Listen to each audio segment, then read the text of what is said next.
Hi friends, আজকে চলে এসেছি আবার একটা নতুন ভিডিও নিয়ে। আজ আমি বানাবো গাজরের হালুয়া। তো এই গাজরের হালুয়াটা বানানোর জন্য সব জায়গাতেই তোমার ওই লাল রঙের যে গাজরটা হয় সেটাও পাওয়া যায়, আবার একটা অরেঞ্জ গাজর হয় সেটাও পাওয়া যায়।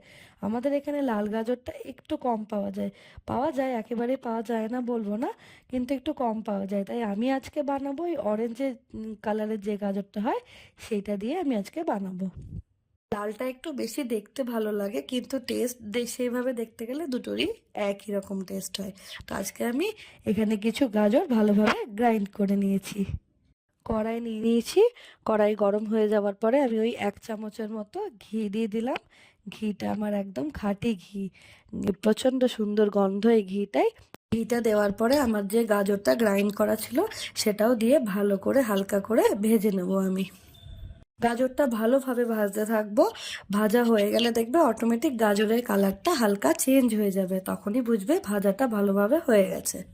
ঘিটা দেওয়ার পরে আমি ওই 3-4টের মতো এলাচ ভালো করে একটু হালকা একটু ভেঙে ওর মধ্যে দিয়ে দিয়েছিলাম। তারপরে আমি গাজরটা দিয়েছি। আমার গাজরটা দেখো খুব ভালোভাবে ভাজা হয়ে গেছে, গাজরটা ভালো করে সেদ্ধও হয়ে গেছে। এবার আমি গাজরটাতে যতটা দুধ লাগবে, যা গাজরের পরিমাণে, আমি এখানে তোমার 4টে গাজর দিয়েছি, মিডিয়াম সাইজের 4টে গাজর গ্রাইন্ড করে দিয়েছি, সেই হিসাবে আমি এখানে দুধটা দেবো। দুধটা আমি আগেই ভালোভাবে ফুটিয়ে রেখেছিলাম। ওই খুব ঠান্ডাও বলবো না, আবার খুব গরমও বলবো না, ওই মিডিয়াম টেম্পারেচারে দুধটা আমি এখানে দিয়ে দিলাম। এবার এটা ভালোভাবে ফুটে ঘন হতে থাকবে। যতক্ষণ না জিনিসটা পুরো ঘন একটা ব্যাপার আসছে ততক্ষণে জিনিসটা ভালোভাবে ফুটতে থাকবে। দেখো কালারটা খুব সুন্দর এসছে, দুধটা পুরো অরেঞ্জ অরেঞ্জ কালারের হয়ে যায়, খুব সুন্দর লাগে এটা। তো ভালোভাবে এটা ফুটতে থাকবে যতক্ষণ না পুরো টান টান ব্যাপারটা হচ্ছে। ফুটতে ফুটতে দেখো আমার অলমোস্ট দুধটা এখানে কমে এসছে, আস্তে আস্তে এটা গাঢ় হচ্ছে। তো গাজরের হালুয়া আর গাজরের পায়েস এই দুটোর মধ্যে কিন্তু তফাৎ আছে। গাজরের পায়েস যদি কেউ বানাতে চাও তাহলে যেমন তোমার গাজরের পায়েসে দুধটা একটু বেশি লাগে, গাজরের হালুয়ায় একটু তার থেকে কম দিলেও হয়ে যায়।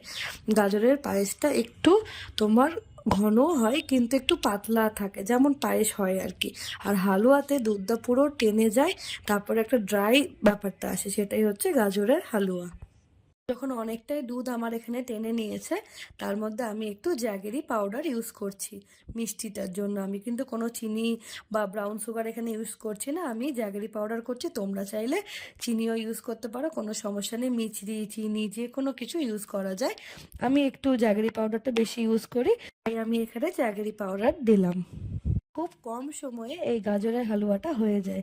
বাড়িতে যদি একটু গাজর আর একটু দুধ থাকে তাহলেই এনাফ। খুব সুন্দরভাবে একটা মিষ্টির আইটেম বাড়িতে তৈরি করা যায়। এখানে একটু 1 চামচের মতো মিল্ক মেড দিয়ে দিলাম। তোমরা যদি চাও তোমরা খোয়াও দিতে পারো, আবার কালাকাঁদ যদি কারোর বাড়িতে থাকে সেটাও দিতে পারো।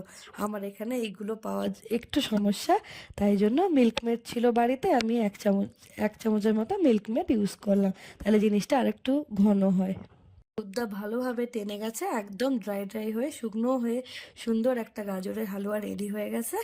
এবারে আমি কিছু কাজু কিশমিশ আর অ্যালমন্ড চপিং করে রেখেছিলাম একদম লম্বা লম্বা করে, সেগুলোকে ওপরে ভালোভাবে দিয়ে গরম গরম সার্ভ করব।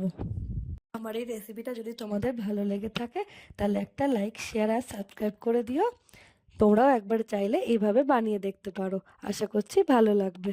Thank you.